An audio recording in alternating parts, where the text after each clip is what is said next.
Straight of Hormuz एक तरह से गला है, वो गला मतलब सांस दबा दिया आपने, वो नस दबा दी है, जिससे कि आपको तकरीबन 30-40% का जो ऑयल वहाँ से निकलता है वो अफेक्टेड होगा। 20 साल के बाद अमेरिका आपको अफगानिस्तान में क्या मिला? तालिबान दोबारा से आ गया है। तो तालिबान को हैंड ओवर करके निकले थे वो। आपको वियतनाम में क्या मिला? आपको इराक में क्या मिला? वेनेजुएला से आपने राष्ट्रपति को उठाया था, वहां से क्या मिलेगा ये भी देख लेंगे। नहीं, मनवाना क्या चाहते हैं? क्योंकि जो चीजें डील में तय हुई थी उसमें साफ साफ दिखाई दे रहा था कि अमेरिका बैकफुट पे है। इस पूरी डील में जो समझौता हुआ, अभी भी ईरान अपर हैंड पर है। अस्थिर ना भी कहिए, लेकिन एक बहुत ही अजीब तरह का व्यक्ति है। सन की बोल सकते हैं, क्योंकि वो सनक में काम करते हैं। जिस तरह की भाषा इस्तेमाल करते हैं, जिस तरह के वो स्टेटमेंट्स देते हैं, वो किसी भी राष्ट्राध्यक्ष, विशेष तौर से अगर हम अमेरिका की बात करें तो अमेरिका जैसे सुपर पावर के राष्ट्राध्यक्ष की भाषा नहीं होती। आप अमेरिका की तुरंत की गई धमकियों को के पर रिएक्शन नहीं देते हो। टैरिफ पर आप काउंटर मेजर लेने की कोशिश करते हो। चीन से संबंध सुधारने की कोशिश भारत सरकार ने की। रशिया से आपने दोस्ती बढ़ा दी। ये जो जेस्चर्स हैं भारतीय सरकार के, ये भी दिखाते हैं कि अमेरिका को हम उसी हद तक सीरियस लेते हैं जहां तक हमको लेना है। और ये पहले भी बहुत से लोगों ने कहा था कि 21st सेंचुरी में अमेरिका का डोमिनेंस कम होगा। आप देखिए यूएन ने क्या किया। हर किसी को ये उम्मीद थी यूएन की भूमिका क्या होनी चाहिए थी यहाँ पर, और क्या आपको लगता है कि यूएन ने वो भूमिका निभाई है? सऊदी अरब और आपके इराक, हाँ। इन दोनों में चिंताएं बढ़ गई। हाँ। नमस्कार, पांचजन्य में आप सभी का बहुत बहुत स्वागत है। 10 दिन भी नहीं हुए थे, अमेरिका और ईरान के बीच की पीस डील तार तार हो गई। एक बार फिर से अमेरिका ने हमला किया, वहां से जवाबी हमला ईरान की तरफ से हुआ। सवाल यही उठ रहा है कि क्या ये युद्ध खत्म हुआ है या नहीं हुआ है? शांति समझौता हुआ है या नहीं हुआ है? अगर हुआ है तो ये किस तरह का शांति समझौता है, और इस पूरे माहौल में भारत की क्या भूमिका रहेगी और भारत पर इसका क्या असर पड़ेगा? इसी पर टू द पॉइंट बात करने के लिए आज हमारे साथ है सीनियर जर्नलिस्ट और जियोपॉलिटिकल एक्सपर्ट अनुराग पुनेठा जी। अनुराग जी, आपका बहुत बहुत स्वागत है। Thank you Tripti. स्विट्जरलैंड में जब पीस डील हुई थी तब ऐसा लग रहा था कि चलो 2 महीने के लिए सही, लेकिन शांति हो गई है। और इस बीच में कई तरह की बातें आई कि अमेरिका पैसा भी देगा उनको वहाँ पे कंस्ट्रक्शन के लिए, रिकंस्ट्रक्शन के लिए। उसके बाद ईरान ने उसे अपनी जीत भी बता दिया, अमेरिका उसको अपनी तरह से बता रहा था। लेकिन ये था कि शांति तो हो गई, अभी 2 महीने शांति रहेगी। राहत की सांस ली थी। और ये भी था कि स्ट्रेट ऑफ हॉर्मुज खुल जाएगा तो भारत को भी अच्छा लग रहा था, जितने भी देश वहां से तेल लेते हैं और जिनके रास्ते बंद थे। 10 दिन नहीं बीते अनुराग जी, ये तो फिर एक दूसरे पे हमला शुरू कर दिया। ये कैसी शांति है? नहीं, इसके अंदेशा पहले भी था, क्योंकि और खासकर ट्रंप की वजह से है, क्योंकि ट्रंप जिस हिसाब से रैशनल है कि जैसे ही समझौते पर दस्तखत हुए, जिसमें सभी लोगों ने माना कि भैया आपने तो दे दिया बहुत कुछ ईरान को, आप तो वहाँ से एक तरह से निकलना चाहते हो, आपकी जान सांस अटक गई थी, जान फंस गई थी आपको लगा कि ईरान पे हमला तो कर दिया, खमैनी को मार तो दिया है हमने, लेकिन वहाँ से निकलें कैसे? तो वो लगा कि वो साइनिंग जो वहाँ पर हुई स्विट्जरलैंड में, उसमें अमेरिका को एक तरह से एग्जिट का रूल मिल गया। उन्होंने सब चीज़ें मान ली। बल्कि बहुत से अमेरिकन एक्सपर्ट ने उस दौरान ये भी कहा था कि आपने ये कैसा समझौता किया है, कैसा MOU है कि आप तकरीबन $20 बिलियन दे रहे हैं। इन टोटलिटी में आप $300 बिलियन देने पर राजी थे कि हम लंबे समय तक 60 दिन तक का आपने समय दे दिया था। आपने ये कोई समय सीमा तय नहीं करी थी कि भैया वो जो अपनी मिसाइल या डंपिंग है, जो एटॉमिक मटेरियल है, पहले ये समझौता होता था कि आप उसको बाहर भेजेंगे, अब उन्होंने राजी कर लिया था कि आप अपने यहाँ डंप कर दीजिए, लेकिन डंप कर दीजिए। अच्छा, इस तरह की चीज़ें थी कि किसी तरह मान जाओ और हमको ये स्ट्रेट ऑफ हॉर्मुज खोलने दो। उसको तोड़ दिया उन्होंने। मतलब अब ईरान की अपना ये कहना है कि हमने जो वार्निंग दी है कि आप उसको क्या कहते हैं, वहाँ से हटाइए, मतलब जहाँ से जो भी जहाज़ निकलेंगे वो हमारे कम से कम बिना इजाज़त के नहीं निकलेंगे। उसका एक मोरक्को के जहाज़ ने उल्लंघन किया और हमने उसके चलते उनको मारा है। ये उनका इस बारे में कहना है। हाँ। जिस पर कि अटैक कर दिया फिर से अमेरिका ने। हाँ। जब अमेरिका ने अटैक किया तो इन्होंने फिर दूसरे देशों पर, बहरीन और कतर पे हमला कर दिया है, जो अमेरिकन से बेसिस हैं। तो ये बड़ा पहले से भी डाइसी था। भारत जैसे देशों के लिए, दुनिया के लिए चिंता की बात यह है कि फिर स्ट्रेट ऑफ हॉर्मुज चोक होगा, फिर वहाँ पर टेंशन बढ़ेगी, फिर वहाँ पर आवाजाही में प्रॉब्लम होगी।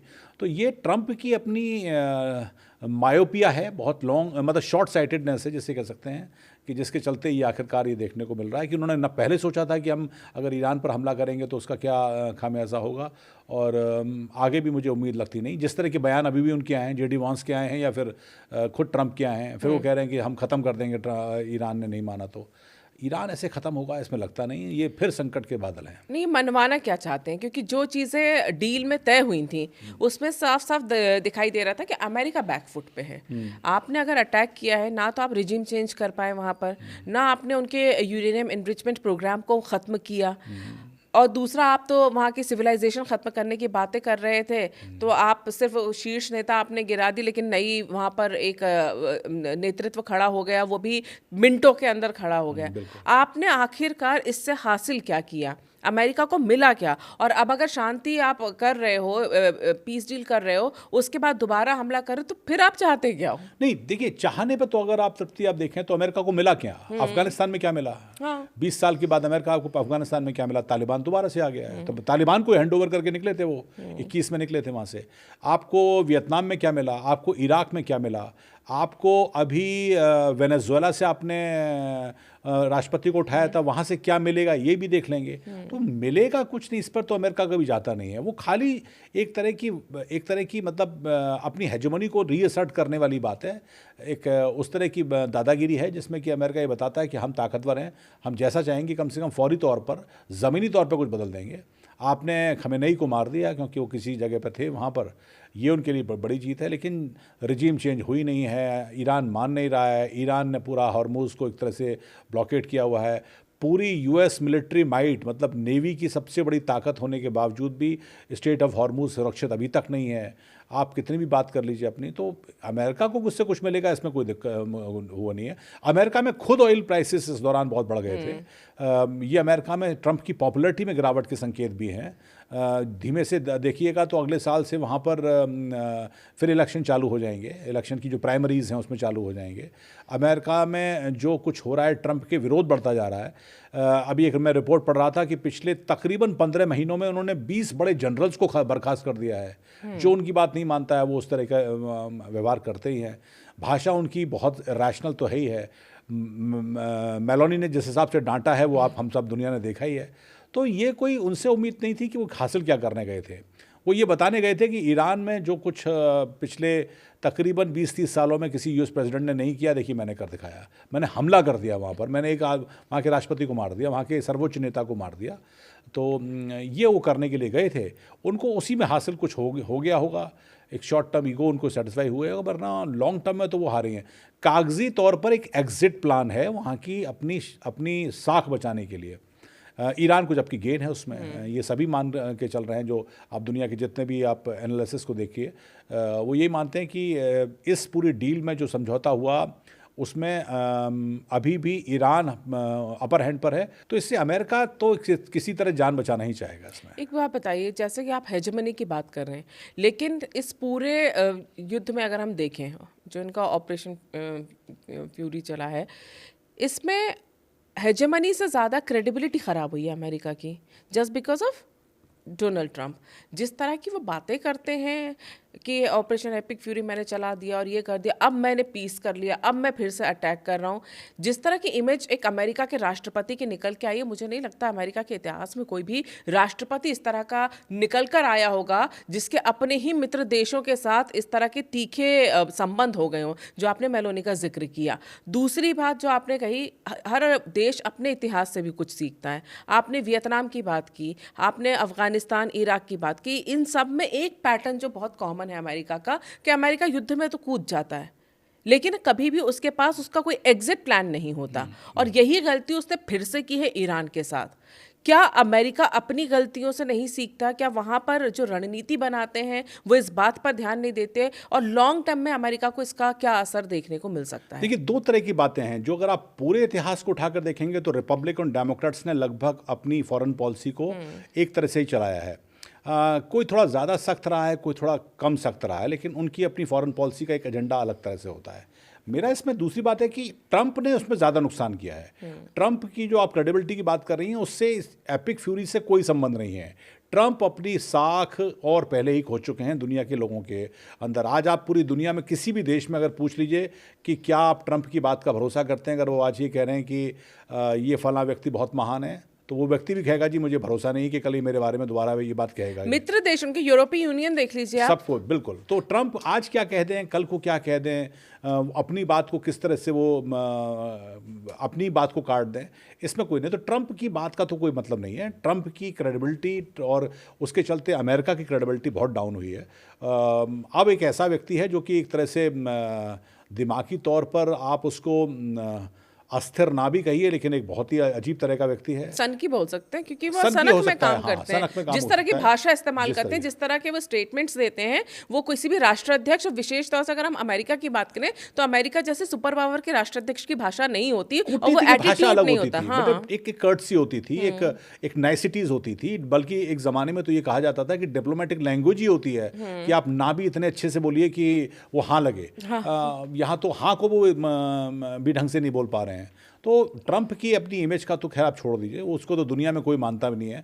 आज मेरे को तो लगता है कि जब वो किसी व्यक्ति को दोस्त बोलते हैं तो वो दोस्त का भी घबराहट बढ़ जाती होगी कि कल को पता नहीं क्या बोल देंगे, क्या मेरे बारे में। बोलेंगे, सही हाँ, एपिक फ्यूरी ने अमेरिकन डोमिनेंस को एक बार फिर एक्सपोज किया है कि अमेरिका घुस तो जाता है, थोड़ा बहुत टैक्टिकल वॉर तो जीत लेता है, लेकिन स्ट्रेटेजिक वॉर नहीं जीत पाता। ये हमने अफगानिस्तान में भी देखा, हमने इराक में भी देखा, और ये अब हम ईरान में भी देखने को मिल रहा है।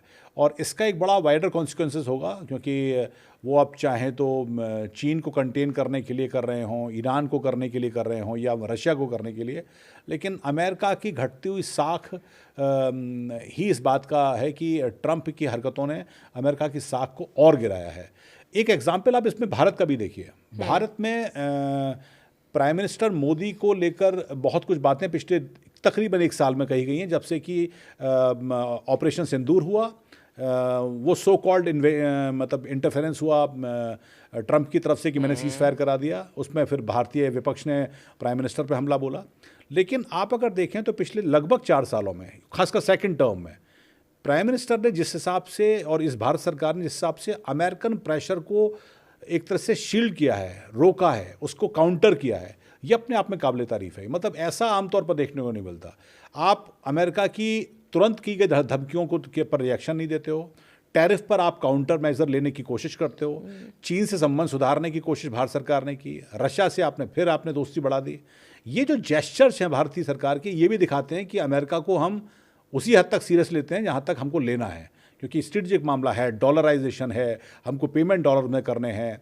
अमेरिका में इकोनॉमी का बहुत ज़्यादा हमारी डिपेंडेंसी उन पर रहती है, तो लिहाजा कुछ बातें माननी पड़ती हैं, लेकिन हम मानते हैं तो अपनी शर्तों पर मानते हैं। और मगर अगर मानना भी पड़ता है तो फिर हम चुप रहकर मानते हैं, हम इरेशनल स्टेटमेंट नहीं देते हैं।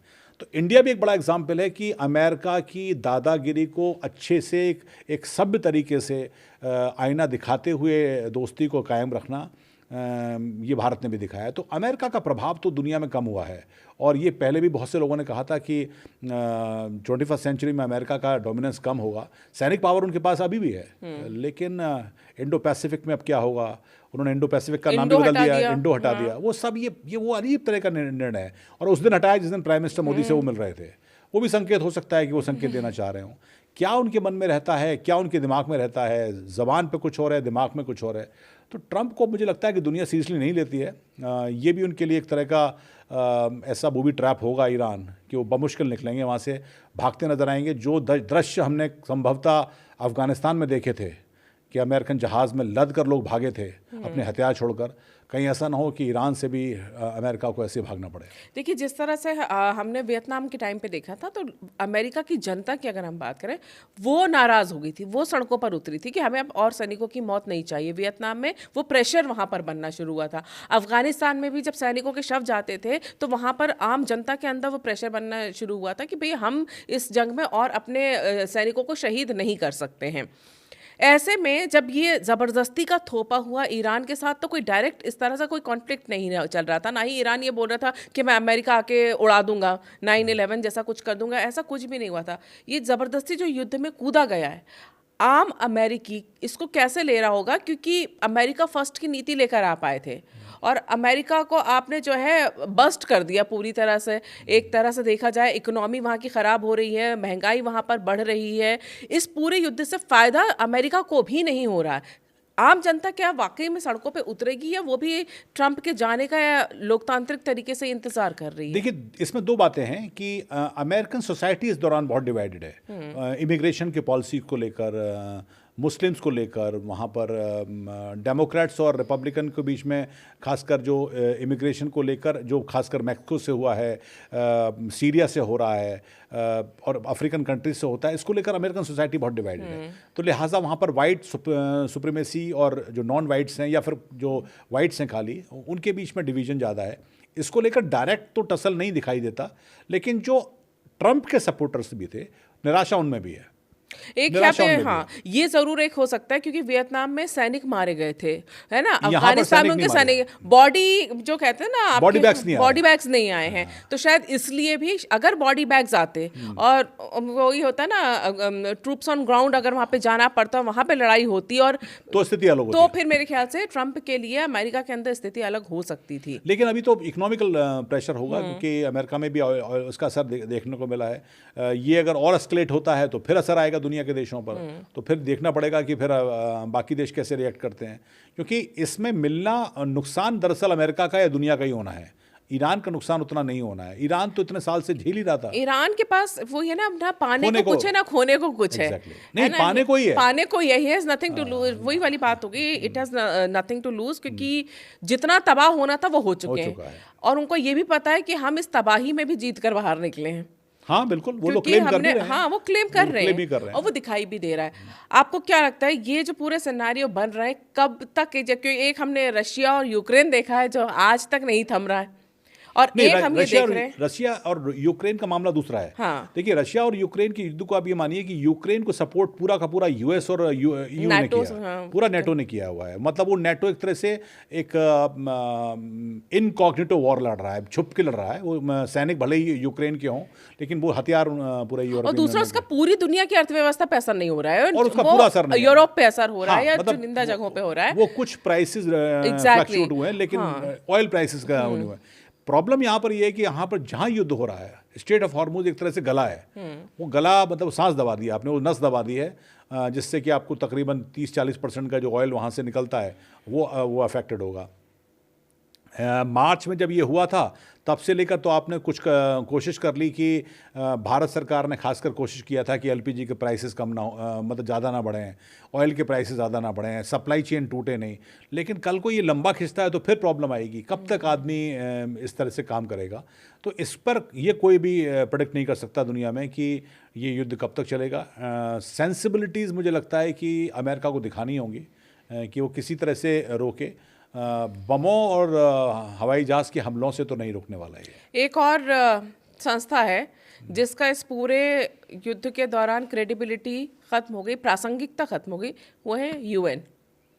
आप देखिए यूएन ने क्या किया, हर किसी को ये उम्मीद थी यूएन की भूमिका क्या होनी चाहिए थी यहाँ पर, और क्या आपको लगता है कि यूएन ने वो भूमिका निभाई है? नहीं, यूएन की भूमिका को मैं बहुत सीरियसली नहीं लेता हूँ। यूएन एक रबर स्टैंप है जो कि अमेरिकन या यूरोपियन ताकतवर देशों के हिसाब से चलता है। यूएन की क्रेडिबिलिटी अफगानिस्तान के दौरान भी कुछ देखने को नहीं मिली। वेपन ऑफ मास डिस्ट्रक्शन की जो रिपोर्ट थी इराक में, उसके दौरान यूएन की देखने को नहीं मिली। यूएन की दरअसल अब सार्थकता कांगो और या अफ्रीकन देशों में जहाँ पर कहीं सिविल वॉर होती है, जहाँ पर पीस ट्रुप्स भेजे जाते हैं, अब लगभग वहीं तक रह गई है। या फिर वो कुछ यूएन की जितनी कुछ चैरिटेबल ट्रस्ट हैं उसमें करने को रह गई है, वरना अमेरिका में मानता नहीं। अमेरिका में तो खुद ट्रंप कह चुके हैं कि हम अपना जो एनुअल कट देते हैं, एनुअल जो हम आपको ग्रांट देते हैं, उसमें हम कटौती करेंगे। यूएन तो अपना इफेक्टिव रह भी नहीं किया। दुनिया में बहुत से देश अब मान भी रहे हैं कि यूएन की प्रासंगिकता पर अब सवाल उठना है, तो उसकी जगह कोई नई बॉडी होनी चाहिए। तो यूएन कोई बहुत इफेक्टिव नहीं है। यूएन एक रबर स्टैंप है। हमारे को कहने के लिए कॉपी अच्छी है कि यूएन फेल है, लेकिन यूएन बहुत समय से इफेक्टिव रह भी नहीं गया था। अमेरिका ने उसको जैसे चाहा वैसे दबाया है, अपने हिसाब से चलाया है, और यूएन उस दौरान कुछ भी नहीं कर पाया। और आपको लगता है कि इस तरह की बॉडी बनाने का था ट्रंप ने भी की थी, यूएन को हटाया जाए है ना, वो इस तरह की बातें, और जो गाजा में भी उनका जो चल रहा था बोर्ड ऑफ पीस, हाँ, हाँ, उसको लेकर भी उन्होंने बात की थी। लेकिन अंत में मैं आपसे यही जानना चाहूंगी कि अब ये जो दुनिया का सिनेरियो नया बना है, जो अमेरिका ने अपनी हेजेमनी दिखाने के लिए तहस नहस किया है अब ईरान को, और ईरान के चक्कर में पूरा हमारा खासतौर से वेस्ट एशिया को, भारत को भी उसका असर दिखाई दे रहा है, दुनिया की अर्थव्यवस्था को आपने हिला दिया है। एक अलग सिनेरियो ये दिखाई देता है कि बाकी देश अब आपस में एक दूसरे के साथ ज़्यादा अच्छे संबंध बना रहे हैं। जो अमेरिका के दोस्त थे वो भी उसकी बेरुखी और बदतमीजी जो ट्रंप ने की है उसके बाद छिटकते हुए नज़र आ रहे हैं। अब वहाँ अगर सत्ता बदलेगी, सरकार बदलेगी, अगर ट्रंप चले जाते हैं, क्या वो स्थितियां सुधरेंगी या मल्टीपोलर एक जियोपॉलिटिक्स में हमें एक तस्वीर दिखाई देने लगी देखिए है? बहुत कुछ डिपेंड करेगा कि एक तो रिपब्लिकन उम्मीदवार कैसे आता है या डेमोक्रेट्स का कौन बंदा सामने आता है। ये बात ज़रूर है कि अमेरिकन सोसाइटी को बहुत इंस्टिगेट कर दिया है ट्रंप ने, और वो इमिग्रेशन के मुद्दे पर कर दिया है। अगला वाला जो भी प्रेसिडेंट होगा वो उसको इग्नोर करेगा या नहीं करेगा, ये तो वहाँ की पॉलिटिक्स की बात होगी। लेकिन ये बात ज़रूर है कि वहाँ पर जो ट्रेडिशनल हैं, जो खासकर इंटीरियर्स में रहने वाले जो वाइट्स हैं, जो वाइट सुप्रीमेसी को लेकर थोड़ा सा सेंसिटिव हैं और जिन्होंने ट्रंप को सपोर्ट भी किया था, वो खुश थे एक ज़माने में कि ट्रंप की आउट ऑफ द बॉक्स नीति, बिना लाग लपेट के बात कहने की उनकी अपनी पॉलिसी को लेकर उनके फैन थे। लेकिन ट्रंप ने बहुत ज़्यादा अपनी एक तरह से कहें कि रायता बिखेर दिया है, अति कर दी है, तो वो अब पॉपुलरिटी तो जाएगी और टेक्निकली भी अब वो चुनाव नहीं लड़ सकते हैं। अगला कौन आएगा, मुझे पूरी उम्मीद है कि वो सेंसिबल तो कम से कम होगा, कि इस तरह के बयानबाजी तो ना करे। वो ऐसा ना करे कि एक समय आए और पाकिस्तान को डांटे और दूसरी तरफ है असीम मुनीर को गले लगा ले और कहे कि तुम ही अब मेरे नाव के खेवनहार हो गए। हाँ, मतलब अपनी पूरी की पूरी आपने वो दे दिया, क्रिप्टो की अपने परिवार की डील आपने दे दी। या फिर आप एक दिन प्राइम मिनिस्टर मोदी को दोस्त कहते हो, दूसरे दिन कुछ और बोल देते हो। इस तरह का नेता ना आए तो ये देश के लिए नहीं, पूरी दुनिया के लिए अच्छा होगा। अंत में यही, इस रात की सुबह नहीं, हमने से इस युद्ध का अंत नहीं। नहीं, ऐसा नहीं है। मुझे लगता है कि शायद सेंसिबिलिटी प्रिवेल करे, और ये बात अगर ट्रंप नहीं मानेंगे तो फिर मुझे लगता है कि अमेरिकन जनता बताए, क्योंकि इस मैडनेस के कहीं पीस डील में अमेरिका की तरफ से टूटी है। हाँ बिल्कुल बिल्कुल, ये ऐसा है कि टूटी। हालांकि वो आरोप ये लगा रहे हैं कि हमला आपने किया, ईरान ने मारा, चूँकि एक विमान को मारा था। लेकिन दिक्कत ये है कि ईरान चूँकि चुप रहकर काम कर रहा है, उसकी तरफ से स्टेट्समेंट बहुत कम आते हैं, वो रिएक्शन में आते हैं। तो ये सारा का सारा काम अब दारोमदार तो ट्रंप पर ही है। शुरू आपने किया था, आप इसको कैसे ख़त्म करोगे डिपेंड उन्हीं पे करता है। बिल्कुल, और जिस तरह से अमेरिका ने इस पूरे युद्ध में अपना रोल दिखाया है और बैकफुट पे नज़र आया है, इससे एक और असर वेस्ट एशिया पर भी पड़ेगा, गल्फ कंट्रीज़ पर भी पड़ेगा, जो अमेरिका पे बहुत ज़्यादा भरोसा कर रही थी। उन्हें भी अब ईरान ताकतवर नज़र आने लगा है, उसे वो स्वीकारेंगे। हो सकता है कुछ नए समीकरण बने। सऊदी अरब और आपके इराक, हाँ। इन दोनों में चिंताएं बढ़ गई हैं। हाँ। कि ईरान ने एक तरह से अमेरिका को झुकाकर अपने हिसाब से वो ली है, और वो मानते हैं कि अगर ये पीस डील किसी तरह सक्सेसफुल हो जाती है, अमेरिका राज़ी हो जाता है $20 बिलियन देने को, सैंक्शंस को हटाने को, और इसके बदले में ईरान अपनी कुछ परमाणु कार्यक्रम को मतलब मुलतवी कर दे, मतलब कुछ देर के लिए टाल दे, तो इसमें चिंताएं सऊदी अरब की बढ़ गई हैं और इराक की बढ़ गई हैं, क्योंकि उनको लगता है कि ताकतवर ईरान दरअसल एक बहुत खतरा होगा इस पूरे रीजन के लिए। और ईरान ने जिस तरह से हमले किए हैं उसके शिकार भी यही हुए हैं। तो तस्वीर बहुत तेजी से बदलेगी और काफ़ी कुछ जियोपॉलिटिकल सिनेरियो में हमें आने वाले दिनों में देखने को मिलेगा। अमेरिका इसका क्या खामियाजा भुगतता है, अमेरिकी जनता ट्रंप को क्या जवाब देती है चुनाव के दौरान, ये इससे साबित हो जाएगा, साफ हो जाएगा कि वहाँ के लोग क्या सोचते हैं। लेकिन ये तय बात है कि वेस्ट एशिया में भी अब नए समीकरण दिखाई देंगे, क्योंकि जो भरोसा अमेरिका के ऊपर गल्फ कंट्रीज़ ने किया था वो भी बहुत तेज़ी से मराया है। और ईरान की ताकत को वो किस तरह से देखेंगे,